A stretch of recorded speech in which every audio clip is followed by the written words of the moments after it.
Nakarating na ba kayo sa Gili 77 API at hindi alam kung aling laro ang laruin? Kabilang sa daan-daang mga pamagat ng laro na may maraming iba't ibang genre.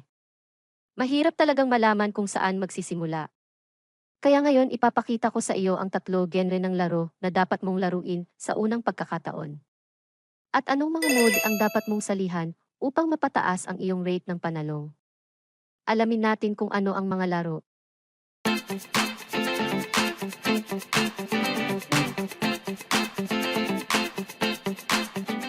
Darating tayo sa unang genre ng laro ng Gili 77. Yan ang laro ng slots ng Gili 77. Sa slots, mayroon akong dalawang opsyon para sa iyo. Ito ay sina Charge Buffalo at Boxing King. Ang dalawang larong ito ay may average na antas ng multiplayer. Ngunit mayroon itong mas mataas na rate ng panalo kaysa sa karamihan ng iba pang mga mode ng slots. Ang kailangan mong gawin ay napakasimple, iyon ay magdeposito ng pera at pindutin ang play. Pagkatapos, depende sa antas ng taya, maaari mo itong itakda sa auto spin o gawin ito ng mano-mano. Maaari mo ring maranasan ang iba pang mga mode, ngunit sa tingin ko ang kanilang rate ng panalo ay hindi masyadong mataas. Sunod ay ang fish shooting section ng Gili 77. Ang mode na dapat mong salihan kapag nagsimula ay tiyak na jackpot fishing. Mukhang malawak na lumalabas ang mode na ito sa hindi mabilang na iba pang mga platform, hindi lang sa Gili 77. Sa mataas na rate ng panalo, ang pinsalang ginawa sa isda ay medyo maganda.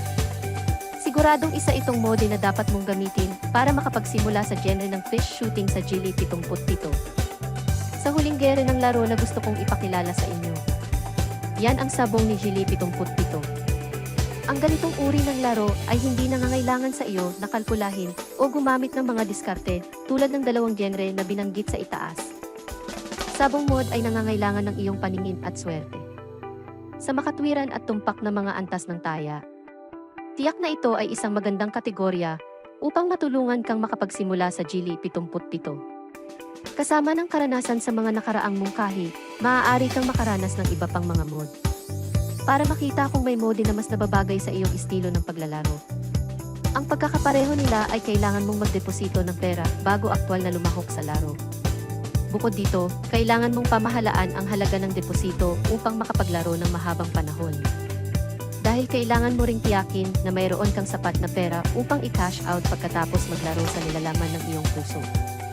Tungkol sa kung paano magdeposito at mag-withdraw ng pera para sa Gili 77. Gumawa ako ng video tungkol sa kanila sa aking channel.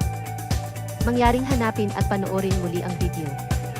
At iyon ang lahat ng mga genre at mga mode ng laro na dapat mong isaalang-alang kapag sumali sa Gili 77. Kung naghahanda kang sumali sa Gili 77, tiyak na makakatulong sa iyo ang video na ito. Pero bukod doon, may isa pa akong mungkahi para sa iyo na ayaw mo nang magdeposito ng pera. Yan ang Tongit CU API na madalas kong napag-usapan sa nakaraang video. Ang application ay hindi nangangailangan sa iyo na magdeposito kaagad, ngunit nagbibigay sa iyo ng isang halaga upang maranasan. Kung gusto mong mag-top up, napakababa din ng gastos, from 1.0 lang. Na may higit sa 14 na nalaro sa casino para maranasan mo. Sa balansing porsyento ng panalong, mas marami kang laruin, mas tiyak na mananalo ka. Bukod dito, maaari kang mag-cash out ng halos komportable araw-araw ng walang limitasyon.